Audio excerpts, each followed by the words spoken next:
Anime girls, cat girls, monster girls, demon girls, elf girls, you name it, every one of these waifus must step aside today, for in this video, I once again overanalyzed several hundred anime to answer yes, just one very important question. What is the deal with witch waifus? Cause how do we go from this to this?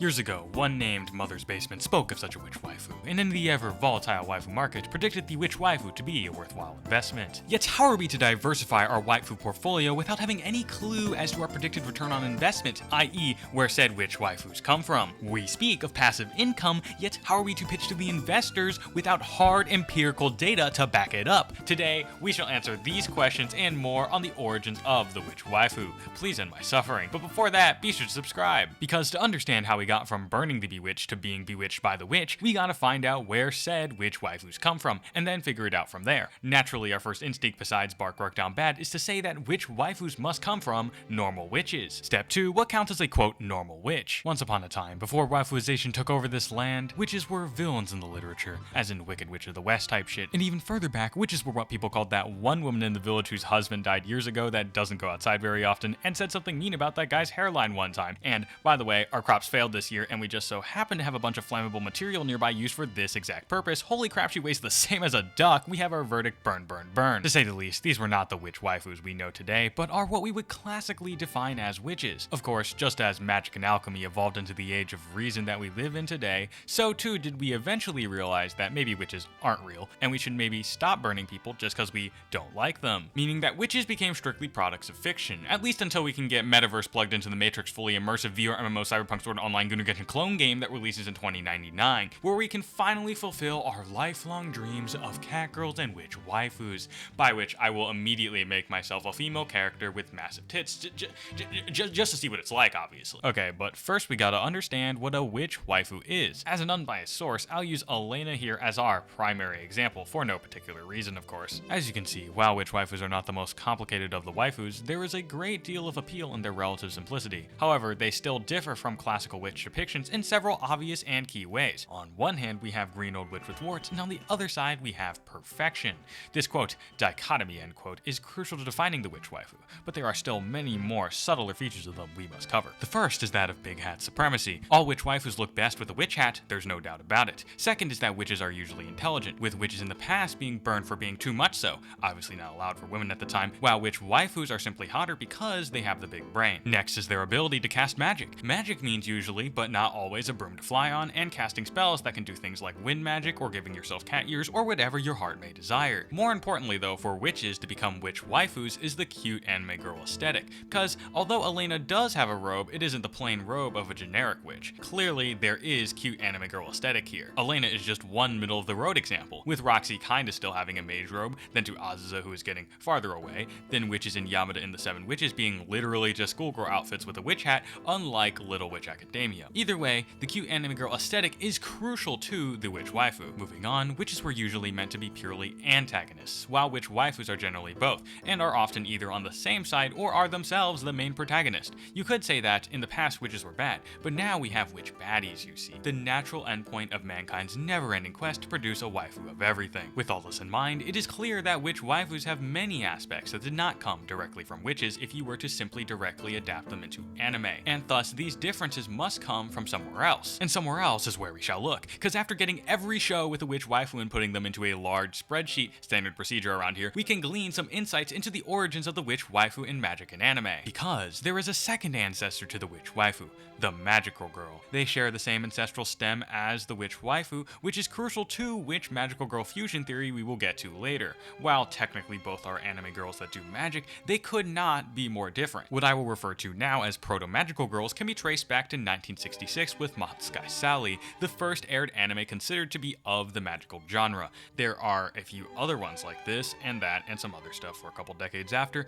but eventually we get to a splitting point that many of us would know, that being Kiki's Delivery Service. The actual plot isn't too important for the point I'm trying to make, but what what I want to highlight is the fact that while we do have elements of witches in Kiki, like witches flying on a broom, it is still a very strong deviation away from the villainous depictions of witches before, as we have a pretty much normal girl as our main witch. What this really is a magical girl anime in disguise, with elements influenced by and influencing magical girls, like the whole coming of age aspect and using magic to save people instead of killing them. Ain't no way, dude. So no, Kiki's delivery service is neither magical girl or witch waifu, but it is a pretty major instance of anime taking the witch of the past and transforming them. Well, witches don't have transformations like magical girls do, but that's not even what I'm saying. What am I saying? Anyways, Kiki's delivery service represents a split where witch waifus and magical girls diverge from the proto-magical girl stem, even if it would take another decade or two to fully realize. Since we are focusing on witch waifus today, what we need to know is how said witch waifus changed over time, and to do that, we need to know if an anime girl is a witch waifu or a magical girl. And what better way than to use the 3-level system patent pending for the level of witch waifu, which will of course be used in this Giga spreadsheet to categorize every anime with a witch waifu so that we can get some graphs to pitch to the waifu investors. Due to the simplicity of the witch waifu over other anime girl types like cat girls, this system is much easier, with level 1 being basically just a magical girl without any witch elements, or in other words, the proto-witch waifu slash magical girl, because magical girls came first. Like, we can all agree Sailor Moon is not a witch anime, and it is 100% magical girl, you see what I mean, but they are still doing the magic, and they are like still part of the anime waifu culture, you know? Level 2 is the broadest category, including anime witches in name only, and OG witches that are just called witches in the anime, other usages of quote witches in anime that are not witch waifus like in some sci-fi stories, and anime waifus that cast magic but are not witches, a prominent example of which being any mage waifus from Fate. Lastly is level 3, being the witch anime waifus that we know today with the witch hat and the magic, and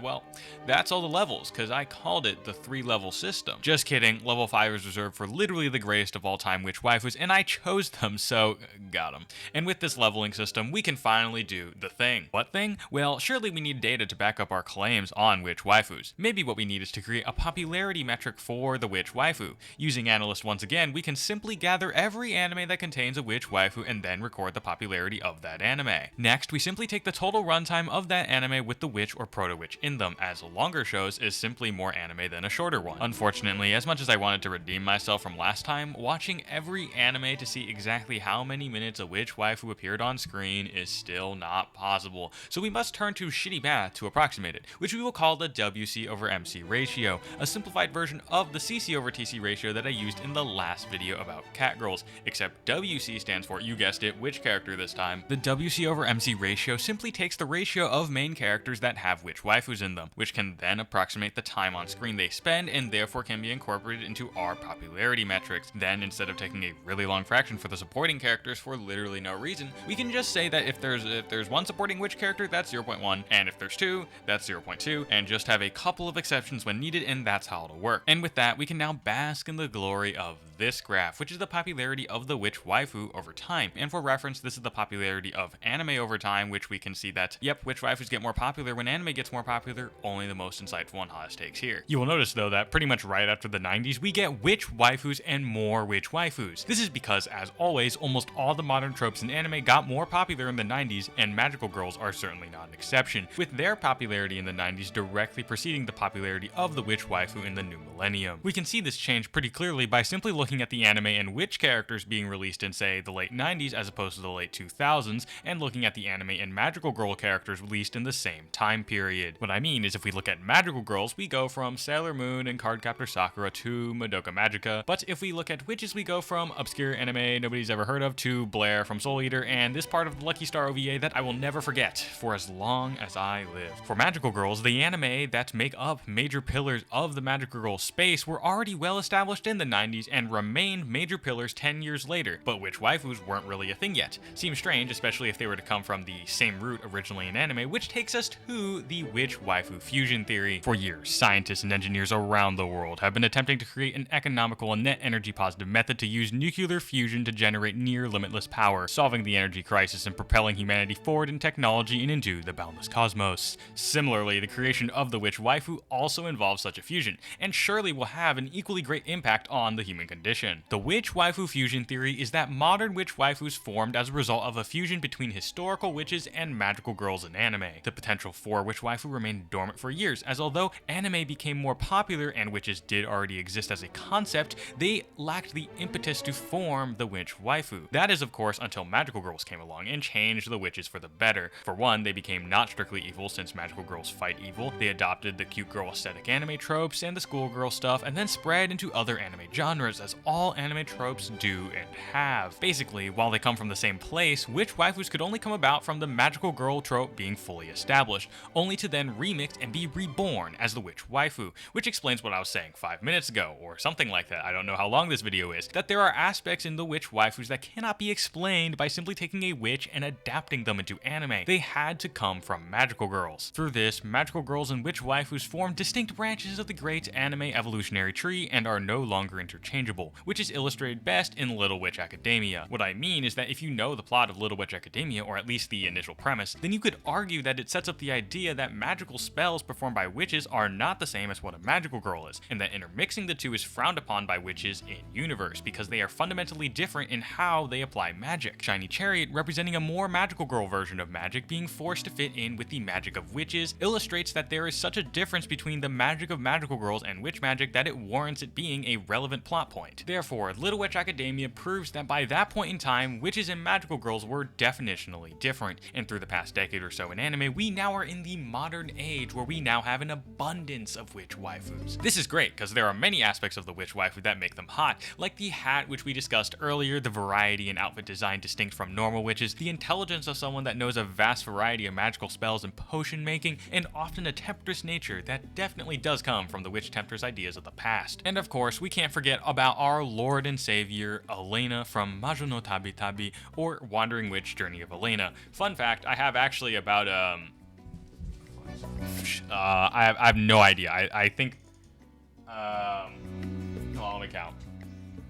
Yeah, I think I have like 20 figures and 2 plushies of her, so I am entirely unbiased. By the way, don't take your meds, guys. That's another important rule of being a waifu investor. With that, we now know where the lovely witch waifus come from, and maybe we can finally convince the investors to invest in the witch waifu.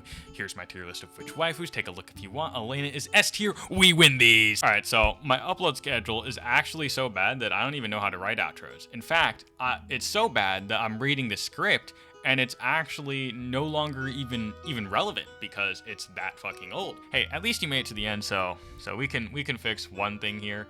Why'd I write this in? All right, whatever. Which is of course hitting that subscribe button so you can't miss my next upload, which will be taking at least 3 to 8 months. Let's go invest in the witch waifu. Praise anime Jesus. Goodbye. Anyways, I'm gonna go watch Apothecary Diaries now. See ya. I'm out.